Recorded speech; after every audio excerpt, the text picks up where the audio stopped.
Et pour revenir justement sur cette nouvelle attaque du Parlement européen contre le Maroc, nous sommes en direct avec Mstafa Sahimi, politologue et professeur de droit. Bonsoir professeur, bienvenue. Bonsoir. Alors, on l'a vu, les eurodéputés ont voté à une large majorité une résolution visant à interdire l'accès du Parlement européen aux représentants du Maroc, étendant ainsi les mesures prises à l'égard des représentants du Qatar à ceux du Royaume. Qu'est-ce qui justifie, selon vous, ce choix, Mstafa Sahimi ? Il n'y a aucune justification à cette décision et aux mesures proposées par cette résolution. Nous sommes dans un processus d'escalade. Il y a eu déjà la résolution du 19 janvier dernier relative à la situation des droits de l'homme et de la presse en particulier. Vous savez que cette résolution a été contestée fortement par le Maroc.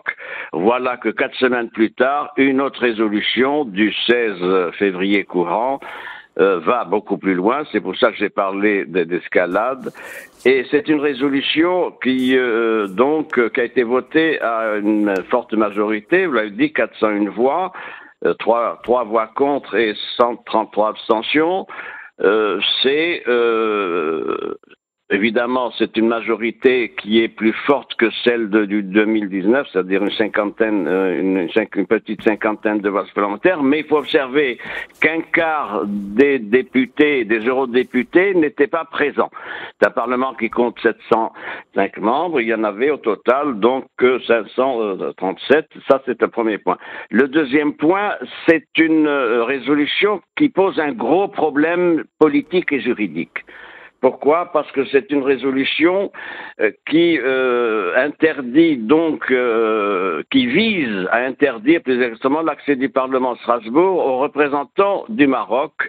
Et ça a été fait, la même mesure avait été prise à l'endroit des représentants du Qatar. Ça pose un certain nombre de problèmes. Pourquoi ? Parce que c'est une mesure qui ne concerne pas que les membres des deux chambres du Parlement marocain. Elle vise aussi les fonctionnaires de cette institution parlementaire marocaine, et la question est de savoir si elle peut être élargie, si je puis dire, aux diplomates marocains et à leurs assistants. Ça s'apparente à une stigmatisation d'un pays et de ses institutions, et c'est là l'expression d'une hostilité accentuée, et ça c'est inadmissible. Pourquoi ? Parce d'abord il y a un principe général du droit valable à l'international, c'est la présomption d'innocence. Or, en l'espèce, nous sommes dans un schéma de présomption de culpabilité par avance. Il y a un deuxième aspect qu'il faut relever, c'est le non-respect de l'indépendance du pouvoir judiciaire en Belgique. Il y a des procédures engagées par la justice belge. Elles ne sont pas respectées puisque par avance, ce Parlement prend des mesures conservatoires qui portent atteinte donc à un pays et à ses représentants. Alors, ce Parlement européen se soucie, semble-t-il, d'intégrité, de transparence et de responsabilité des institutions de l'Union. Avec de telles résolutions, on est loin du compte.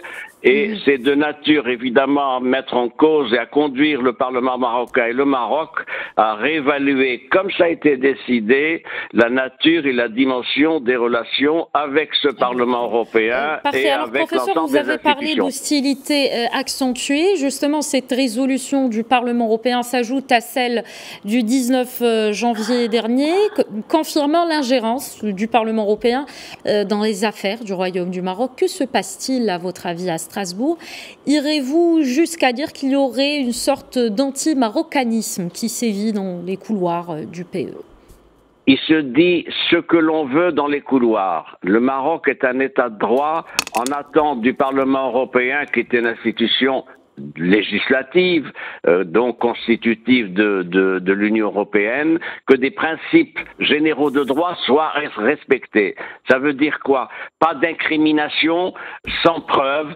Et pour l'instant, la justice belge est en train de faire son travail. Il faut la laisser faire son travail, et les eurodéputés n'ont pas à s'immiscer, à s'ingérer dans le souci d'enquête qui est celui des autorités belges. Il n'y a pas d'éléments, et comme il n'y a pas d'éléments, il n'y a pas de preuves, et le Maroc ne peut que se fustiger et dénoncer de tels actes qui sont des actes politique d'hostilité. J'ajoute un dernier point, c'est que nous savons qui est derrière tout ça. C'est un certain nombre de groupes activistes et au cœur de ces groupes-là, il y a un groupe français, le groupe des eurodéputés du président de la République, du groupe Le Parti de la Renaissance. Et il faut espérer que cela s'arrête parce que le Maroc ne saurait accepter de telles mesures qui sont vexatoires, qui sont des mesures de stigmatisation de ses institutions et de son pays. Merci beaucoup, Mustapha Sahimi. Je rappelle que vous êtes politologue et professeur de droit. Merci d'avoir répondu à nos questions. Merci à vous.